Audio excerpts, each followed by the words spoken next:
박수종의 뉴스 정면 승부. 안녕하십니까, 곽수정입니다. 2월 20일 화요일 뉴스 정면 승부 시작하겠습니다. 이 평창 올림픽도 이제 막바지를 향해 달려가죠. 어제 여자 팀 추월 대표팀 경기 이후에 논란이 가라앉지 않고 있는데요. 급기야 오늘 백철기 대표팀 감독과 함께 김보름 선수만 참여한 채 긴급 기자회견을 가졌습니다. 하루 만에 국민 청원이 20만 건을 넘었다는 건 어제 경기를 본 많은 국민들이 이 플레이에, 여자 대표팀의 플레이에 수긍하지 못하겠다는 부분이 있는 것 같습니다. 오늘 긴급 기자회견 어떻게 들으셨습니까? 군산 경제도 잠시 말씀을 드려야 되겠습니다. 27만 명의 시민 가운데 한국 GM에 매여 있는 이 근로자와 함께 가족 인구가 15만 명입니다. 50%가 넘지요. 정부는 당연히 대책을 세워야겠지요. 그래서 청와대가 고용위기 지역, 산업위기 대응 특별지역으로 지정할 예정이랍니다. 하지만 이 문제를 해결하는 방식이 조금 맞지 않는 것 같기도 합니다.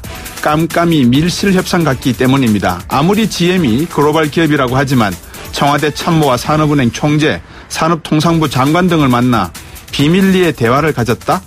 이 비밀이라는 말이 어쩐지 좀 개름직합니다. GM, 정부, 국회 그리고 노동자분들 잊지 마시길 부탁드립니다. 결국 국민의 돈이고 국민의 자산입니다. 눈먼 돈으로 국민 세금 막 다루지 마시기 바랍니다. 뉴스 정면 승부 시작하겠습니다.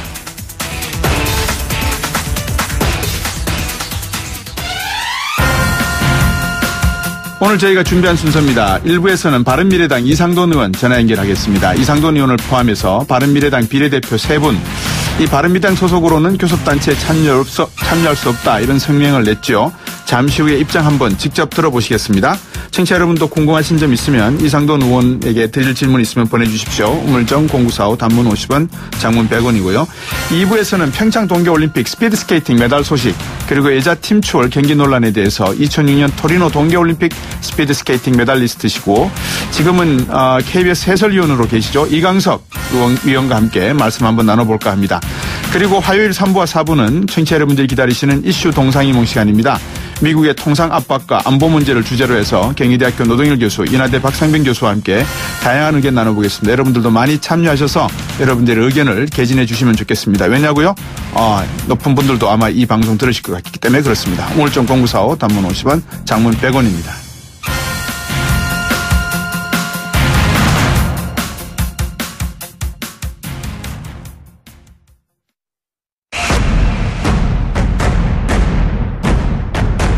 박수종의 뉴스 정면 승부. 자, 청취자 여러분, 만약에 여러분들이 국회의원에 나오셨는데 당선이 되셨는데 당의 이름을 따고 나오셔서 비례로 당선이 되셨어요. 지역구가 아니고.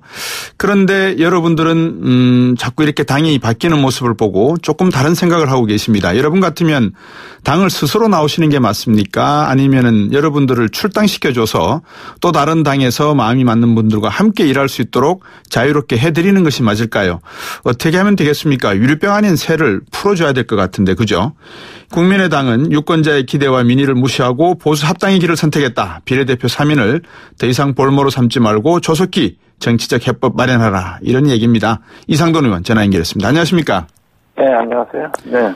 그 비례의원 3분 놓고 언론에서는 몸은 바른미래당, 마음은 민주평화당. 실제로 그렇습니까?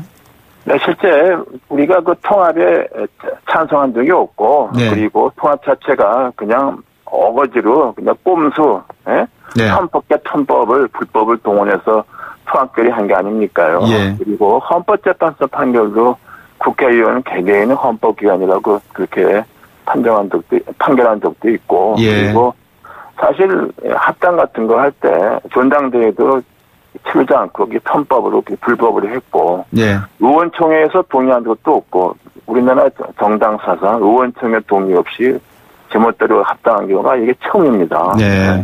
그러니까 그것도 하나는 뭐 이런 말도 안 되는 얘기를 하는데 비례대표는 정당 때문에 거저부터지 않았느냐. 그런데 제가 2016년 기억하실 겁니다. 국민의당이 굉장히 선전하지 않았습니까? 그렇죠.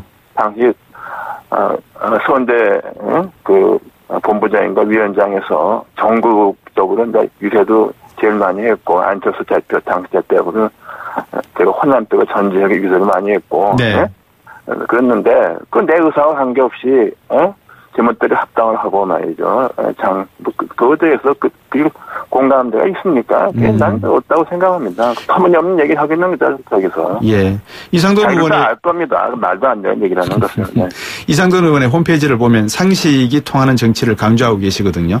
네네. 그 상식선에서 놓고 보면, 이상돈 의원께서 생각하시는 대선 때의 안철수 후보를 지지하던 모습과 지금 안철수 전 대표의 모습은 상당히 다르기 때문에 이제는 좀 지지하는 내용이 바뀔 수밖에 없다 이렇게 봐도 되겠습니까? 네, 상당히 다른 게 아니라 네. 그 대선 때가 아니죠. 그 네. 대선 때부터 제가 볼 때는 굉장히 잘못됐다고 생각했습니다. 그 대선 때 네. 당시 국민의당의 총괄선대본부장이 장병환 의원이고 부본부장이 김성식 의원이었는데 네. 선거 기간 동안에 전화 한 통화 몇 시간 한 번도 없었다는 거 아닙니까? 예. 그래서 모두들 이건 비상식적이다 이렇게 봤던 거죠. 그렇군요. 이런 이야기도 없지 않아 있습니다. 지금 이상돈 의원을 비롯해서 이제 세 분께서 제발 좀 출당시켜달라. 박주현 의원, 장성수 의원 이런 분들인데, 이게 당원권자든지 일종의 해당 행위로 비춰지면 당원권 정지라든지 내부적인 문제의 해법을 찾기보다는 완전히 그냥 뭐 출당시켜주는 게 하나의 수순일 것 같다. 이렇게 서로 시각이 좀 다른 것 같던데, 이거 어떻게 제명시켜주는 게 제일 일반적인 방법이다. 이렇게 봐야 되겠습니까? 어떻습니까? 그렇죠. 출당시켜주는 게 제일 깨끗한 거죠. 해당 행위는 맞습니까? 거기서 볼 때는 해당 행위라고 봐야죠. 툭하면 저 당은 다 망할 땅이다 그러지 않습니까? 되지도 않는다 그러고 예. 엉터리로 했다 불법이다 불법 합당했다 그러지 않습니까? 네네. 그러니까 좀 우스운 말로 이렇게 해도 출당을 안 시키면 제명을 언제 하는 거냐 이런 얘기가 나오지 않습니까? 그렇죠. 그러니까 내가 이렇게 웃는 거죠. 이렇게 비웃음 되는 거예요. 당이 네. 권위가 땅에 떨어진 겁니다. 예.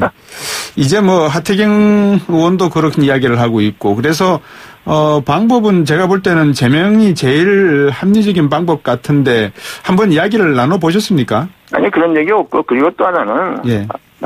저는 솔직히 구걸하지 않습니다. 네. 내가 뭐가 해서 구걸합니까? 한번 생각해 보세요. 내가 무슨 그러니까 너를 잘 판단해서 해라. 네. 그러나 이렇게 있는 게 미래당의 미래를 완전 망칠 거다. 저는 미래당의 미래가 있다고 보지는 않지만은 예. 그렇습니다. 네. 박주선 대표를 비롯해서 잔류하기로 그러니까 이제 바른미래당으로 합당하기로 의견을 모은 분들의 생각과 어떤 간극의 차이가 있는 겁니까? 이상돈 의원을 비롯해서. 일단에 그런 것 떠나서 일단에 제가 좀 이런 말씀을 드리고 싶어요. 박주선 의원, 또 김관영 의원, 권은희 의원 등 이제 통합으로 네. 잔류라고 볼 수 있지만 통합에 찬성해서 간 의원들 말이죠. 네네. 지역에서 지역 여론 굉장히 나쁩니다. 그리고 박주선 의원 지역구 광주 동구청장이 탈당해서 무소속이 됐습니다. 그 동구청장은 2014년에 민주당 공천으로 구청장이 됐지만은 박주선 네. 의원 따라서 국민의당으로 당적을 바꾼 사람인데 탈당했습니다. 예. 시의원도 대부분 다 탈당했고 예. 또 불러간 의원들의 호남 의원들의 보좌관 특히 상위급 보좌관들은 정치적 말하자면 동지 아닙니까요? 예. 선거 거치고 전부 다 탈당하고 사직을 해버렸습니다. 예. 그거 굉장히 중요한 의미를 갖고 있는 겁니다.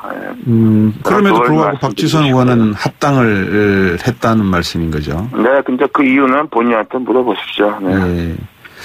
본인한테 한번 여쭤보도록 하고 혹시 지필시는 내용은 있으십니까? 뭐 때문에 합당이? 지금 한간에서 생각하는 게 있는데 어떻게 보면은 이제 국회의원이라는 게 반드시 무슨 당의 정체성, 정당 정책 또는 그런 거 외에도 정당에도 많은 구성원이 있으니까 그 개인적인 어떤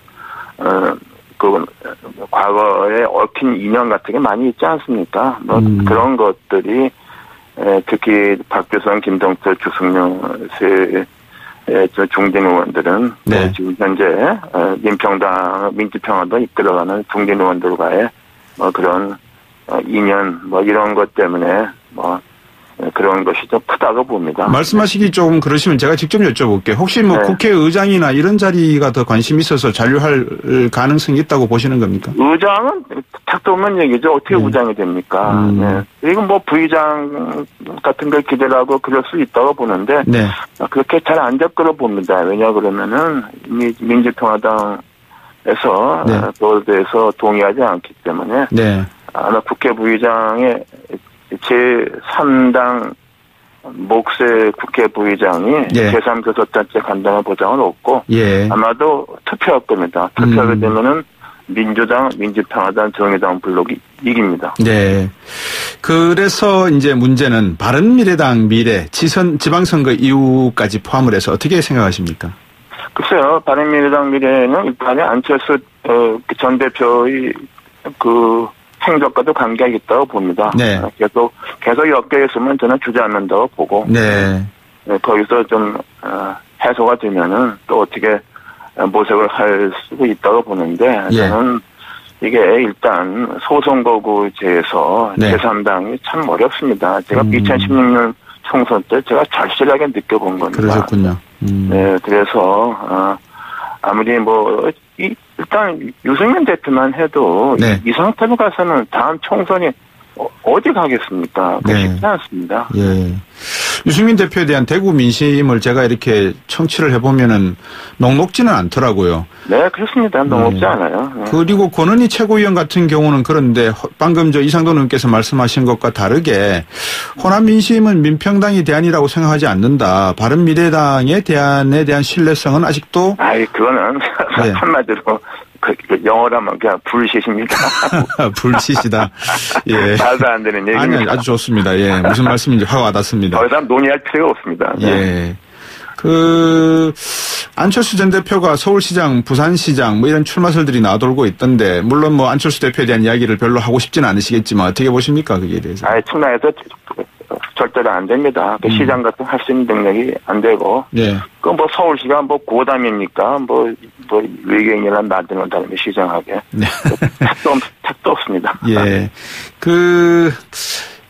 박주선 대표가 결국은 박주현, 이상돈, 장정수 이 세 분에게 당에 남아서 협조하지 않으시겠다면 결단을 내려라 이런 식으로 계속 말씀을 하시는 것 같아요. 그럼 말하는 건 자기지만 우리가 뭐 잘못한 게 있어요. 그래서 거기서 할 수 있는 것은 출당 권고를 결의한다 그러는데 결의 100번 해보세요. 우리가 타당합니까? 절대로 우리가 잘못한 게 없단 말이에요. 잘못은 거기가 했단 말이야. 편법 말이죠. 꼼수로 합당하지 않았느냐. 그래봤자 입만 아픈 거죠. 그래서 그 당 자체가 우스워지는 겁니다. 그러네요. 왜냐면 그러면 계속해서 그 당은 내가 비례 몇 사람 문제가 계속 대두가 되면은 당에 좋을 리가 없어요. 완전히 발목을 잡는 거죠. 자기 발목을 자기가 잡는 거예요. 박주선 대표가 그래도 조금 기다리다 보면 이 세 분이 남아있기를 참 잘했다 이런 생각을 할 때가 올 거라는 이야기도 하는 것 같은데. 절대로 그렇지 않습니다. 왜냐하면 그러면은 일단 박주현 의원 같은 경우는 저보다 서울법대 한 10년 이상 10년 정도 아래고 아직 젊고 정치를 한창 할 사람이기 때문에 그리고 또 고향도 전라북도 특히 군산이고 해서 절대로 그렇지 않습니다. 이번 지방선거를 앞두고 이제 연대 또는 이런 이야기를 좀 하는 것 같아요. 민주평화당하고 민주당과의 연대 가능성은 어떻게 보십니까? 그런 가능성은 사실상 호남에서는 사실상 1대1 경쟁이 되는 거죠. 호남 사람들이 원하는 것은 어떤 선거든 간에 이제는 공천인즉슨 당선이 아니라 그야말로 우리도 정말 선택하자는 거 아닙니까? 이번 지방선거에서 또 그게 이루어졌죠. 저는 그렇게 보고요. 이게 그리고 지금 이미 민주평화당에서는 이미 좀 너무 늦게 시작해서 솔직히 서울시장, 경기지사니 강원도지사 이런 데까지 다 후보를 낼 수 있느냐는 문제, 그런 현실적인 문제는 그렇겠네요. 큰 고민이 있다고 봅니다. 예.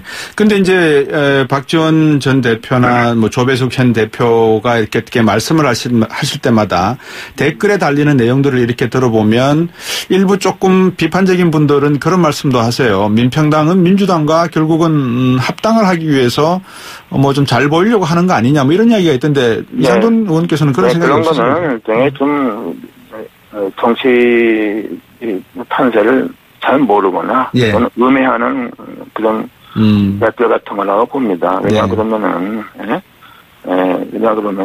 지금 우리는 호남 유권자를 생각해야만 됩니다. 네. 굉장히 전략적인 선택과 집중을 해야 된다는 말씀이죠. 그리고 투표율도 높고 네. 호남에 살고 있는 유권자뿐 아니라 네. 수도권에 있는 출향민 유권자들 많지 않습니까? 네네. 심지어 부산 경남에도 그렇고 뭐 그런 유권자들이 특히 호남 지역에 호남은 저는 한국당 존재가 없습니다. 예. 그래서 호남 정치가 굉장히 시민단체랄까 그냥 뼈짓는 분들이 이 호남 정치가 영남보다 나을 게 뭐냐 하는 이런 그야말로 응어리 있는 말이죠. 이런 우리도 좀 견제와 균형이 필요하다. 네. 그런데 지난번 총선 때 국민당 때문에 견제와 균형이 있었고, 그렇죠. 이번에 민주평당 때문에 또 다시 그렇게 되지 않았습니까? 네네. 저는 절대로 그렇지 않고 두 당이 있는 것이 호남 정치를 굉장히 건전하게 이끌어가고 더 나아가서 우리 한국 정치의 균형과 견제 어떤 유권자의 선택의 여지를 낮춰주는데 기여한다고 봅니다. 박지원 전 대표가 페이스북에 안철수 남경필 두 분이 두 차례 만나가지고 그 자리에서 주적이 문모 민주당이다, 홍모 한국당은 아니다 이렇게 답변했다고 하는데 이분이 너무 많은 걸 알고 계시는 건가요? 아니면 그냥 만들어내신 말인가요? 아니 근데 무슨 이제 그런 얘기가 다 돌아가는 얘기가 또 어떻게 이렇게 돌고 돌아서 들어오겠죠. 근데 뭐 저는 주적이라는 단어를 사용했냐 아니냐에 따라서 그런 얘기가 오갈 수 있다고 봅니다. 그리고 특히 남경필 경기도지사 경기도지사 같은 경우는 지금 일단은 한국당으로 이제 회귀하지 않았습니까? 들어왔지만은 그래도 한국당이 지금과 같은 상태가 돼서는 안 된다고 생각하는 사람이고 그러나 거기에 대해서는 또 하지만 남경필 지사는 그 범죄를 벗어난 적이 없는 사람입니다. 그렇죠. 하지만 안철수 지사는 정치 처음 나왔을 때 어떻게 얘기했습니까? 그건 이명박 정권 박근혜 대통령에 대한 신랄한 비판 반대대로 시작하지 않았습니까? 지금 와서는 이게 뭐 어떤 논리가 있는가? 과연 그리고 그때 내세웠던 어떤 것이 과연 진정성이 처음부터 없었던 거 아니냐 이런 말도 나오지 않습니까? 그런 것에 대해서 저는 사람이 생각이 바뀔 수는 있고 하는 거지만 그것도 어느 정도 좀 자기 논리가 있어야 되고 어떤 서서히 좀 시간이 필요한 것이고 이거는 하지만 지금 보이는 모습은 저는 그건 아니라고 봅니다. 다만 문재인 대통령에 대한 뭐 적대심 같은 게 그게 정상적인 이성을 말하자면은 상실케 한다. 이성의 눈을 가려버린 게 아닌가. 그리고 뭐 저는 여러 가지를 볼 때는 정상적인 상황이 아니라고 봅니다. 알겠습니다. 다음 기회에 또 한번 모시도록 하겠습니다. 오늘 말씀 잘 들었습니다. 감사합니다. 네네. 바른미래당 이상돈 의원이었습니다. 입으로 오겠습니다.